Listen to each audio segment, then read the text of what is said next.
আসসালামু আলাইকুম রহমতুল্লাহি ওয়া বারাকাতুহু। ইন্না লিল্লাহি ওয়া ইন্না ইলাইহি রাজিউন। মিজান সিনহা ভাই নাই, এটা মানে আমার কাছে, আমার সাথে দীর্ঘ 40 বছর, ওনার আব্বার আমল থেকে আমি যখন মেডিকেল স্টুডেন্ট 79-80, সে আমল থেকে তখন ওনার আব্বা দেখতেন।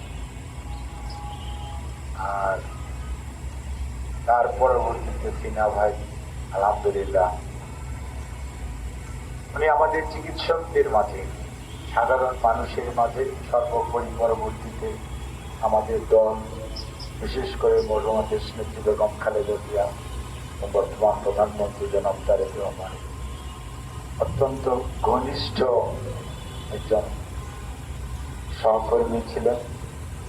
ম্যাডাম ওনাকে খুবই খুবই আদর করতেন, খুবই, এবং উনিও ম্যাডামকে খুব শ্রদ্ধা। আমি কাছ থেকে যতটুকু দেখেছি, আর উনি সত্যিকার অর্থে কখনোই না বলতেন না।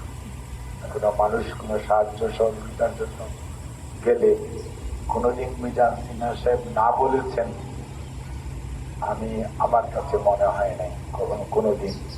আর আমরা তো ওনাকে বিভিন্নভাবে অনেক আবদার অনেক করেছি, তো কখনোই উনি বিরক্তি বোধ করেন নাই। এবং উনি যেদিন এবার কেয়ার থেকে ভর্তি হয়েছেন তখন ম্যাডামও ভর্তি ছিলেন, এবং উনি যেদিন সিঙ্গাপুরে যাচ্ছেন আমরা হাসপাতালে স্টপ করেছি। যাই হোক, আল্লাহ রাব্বুল আলামিন সবারই চলে যেতে হবে। আমরা সবাই ওনার জন্য দোয়া করি, আল্লাহ যাতে ওনাকে মাফ করে দেন, বেহেশত নসিব করেন।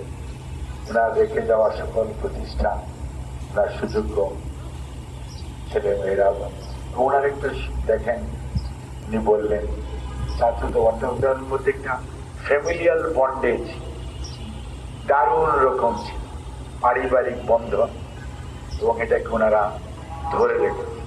আমি ওনার গ্রামের বাড়িতেও গিয়েছি।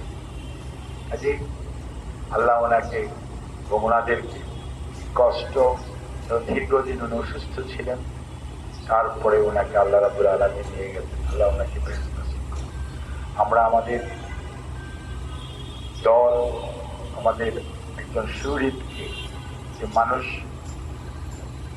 মানে কোনো ধরনের চিন্তা ভাবনা না করে দলকে সবসময় দলের আদর্শকে তুলে ধরেছেন, সেজন্য আমরা আমাদের সবার পক্ষ থেকে কৃতজ্ঞতা জানাই।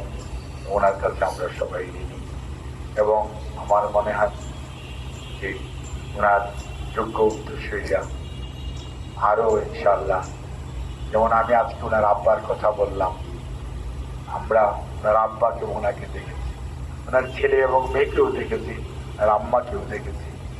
তো হয়তো ভবিষ্যতে ওরা আরো ভালো করবে। আল্লাহ যদি তৌফিক দেন।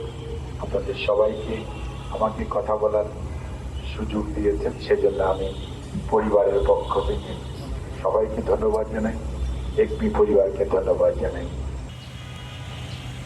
আল্লাহ